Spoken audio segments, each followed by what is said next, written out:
Family, welcome back to Story Time. You know, are we really helpless? I want you to think about those places where you may feel or experience helplessness. Maybe it's a relationship where you're trying to get someone to understand you or to hear you, and you know they're just paying you lip service. It may be something at work. Um, it may even just be a personal goal that you have that you've been working towards. And it's not that anybody seems to be standing in your way, but just it's like you just seem to be unable to move through. If you listen to these stories, as I've listened to them, because everyone I play before I put it in the file, I go back and I listen.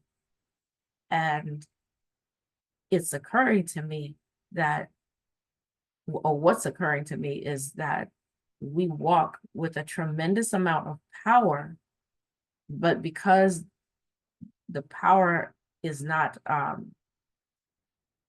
it's not grounded. You see the branches behind me. You can see that they're attached to trees. Each of those branches are having a different experience. They're protruding out into a different part of the atmosphere.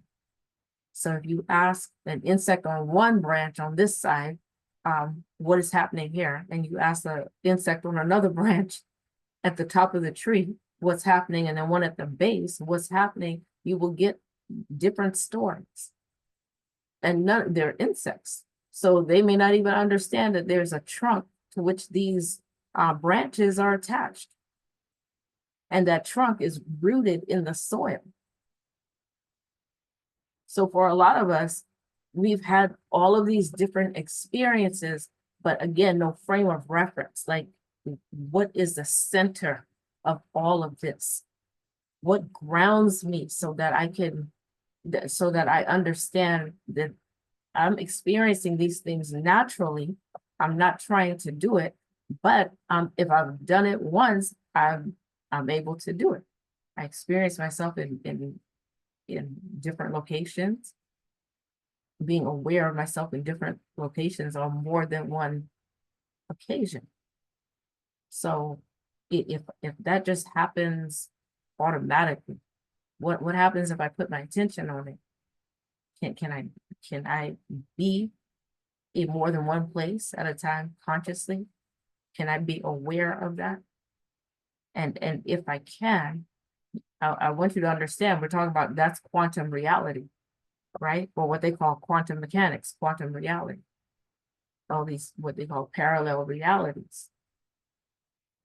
But if your open enemy is moving against you and you actually have this ability, and they know you have this ability, but you don't really get it.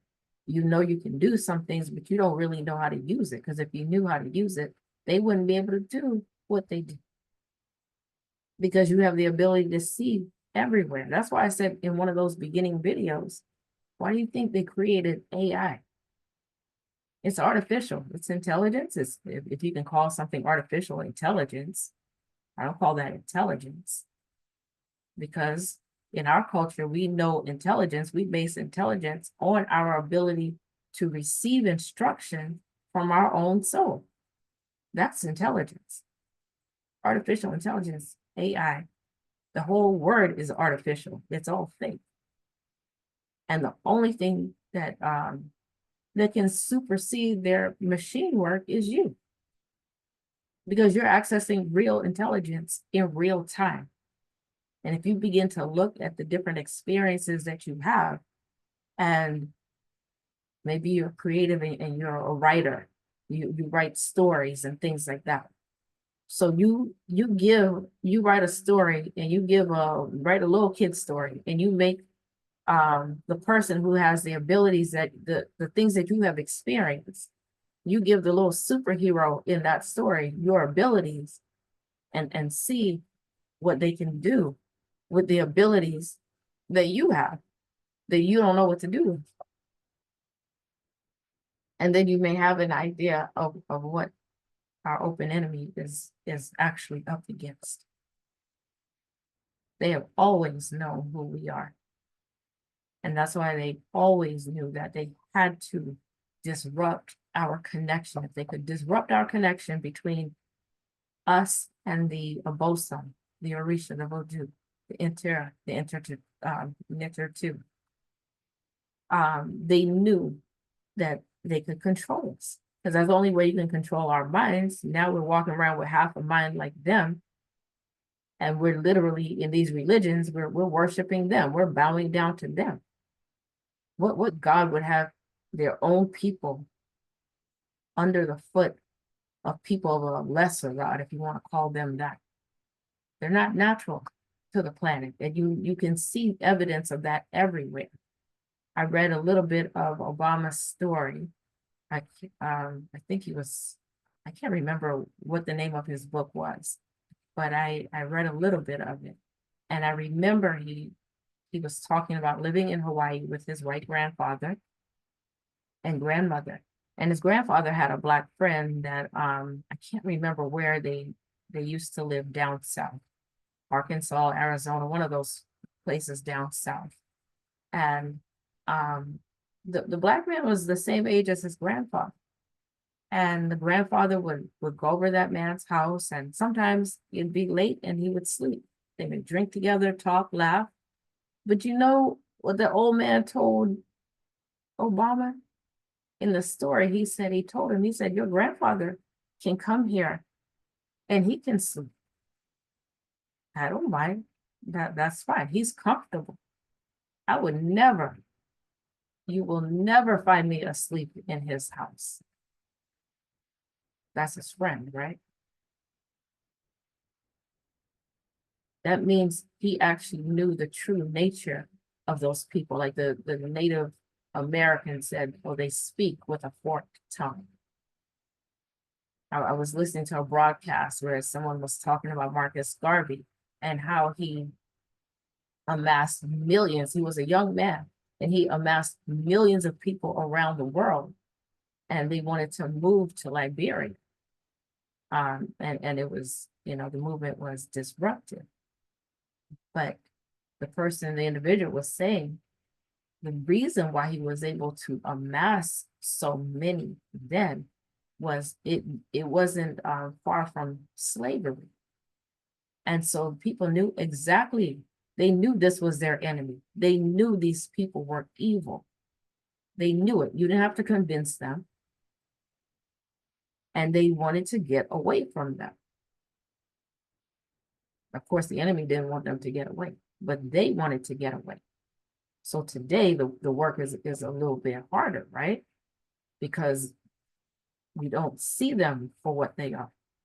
We see ourselves just like them. That's a problem.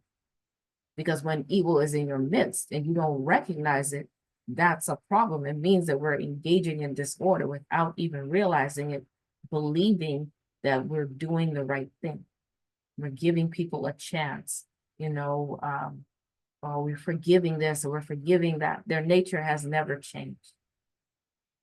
It's our nature that needs to change. It's us that needs to go back and be in communion with nature. Because the Abosom, the Orisha, the Vodou, they govern all of nature. And that's why nature operates in harmony. We're part of nature. So we're receiving messages from nature all the time. I have so many stories. Oh my gosh, so many stories of being in nature and all the things that have shown up.